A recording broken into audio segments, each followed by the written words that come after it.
Furious Stakes for 3-year-old fillies, run at Group 2 level at set weights. Singo won it back-to-back, mate. He won it with more joys last year and with more strawberries this year. Your thoughts on the race, mate? I think prior to the race, Singo probably had Australia's best maiden in his yard, and was a good deserving win. I think the race on paper showed a distinct lack of pace. Nash Rawiller showed good initiative to cross from his wide barrier and take up running when nobody else wanted to. He slowed the tempo down to suit more strawberries. It was quite interesting to note that they ran the first section in 50.48, which is pretty much a walk in the park, so it was going to make it really difficult for anything to come from behind and to beat more strawberries. He handled the conditions fantastic. He's actually she's bred to swim by a proven mudlark sire in More Than Ready, and a daughter of Strawberry Road, who won an AJC Derby on a very heavy track. So onwards and upwards, I think, for More Strawberries is a good win. Divorce's first up was a good effort. I think will be fitted for the run and should win a race shortly.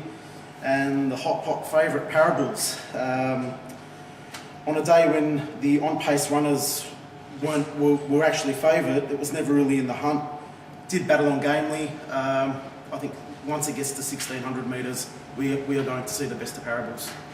Yeah, look, I agree with your thoughts. More strawberries, just Rawiller just dictated terms. This is the thing. So these jockeys get a lot of raps for their rides, but honestly, some of them just got no brains at all.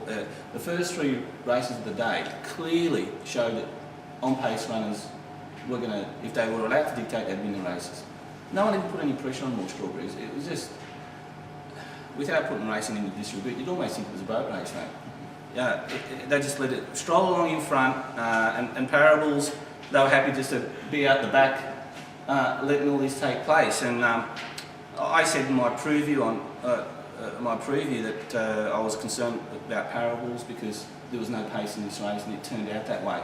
But when the racing pattern dictated the front runners it'd be hard to beat, you'd think they'd use some initiative and try and go forward on the horse. But on the other hand, they've probably got a long campaign in front of him, and in front of her rather, and they don't want to burn her out on just one race. They've got bigger fish to fry later on. I thought her effort was still pretty good, considering it was a slowly run race and difficult to make ground from behind on the day. So More Strawberries won. I don't think she was impressive as what she could have been. She was entitled to win this race a lot easier the way it was run, but she just fell in. Divorces is another outstanding maiden.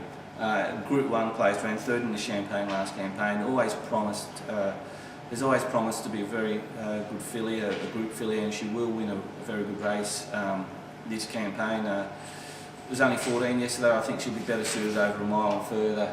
She could be a Wakefield type filly, so I thought her run was outstanding. Already spoken about Parables and the ride. The only other horse to come out of the race I thought should be followed was Ream by Galileo.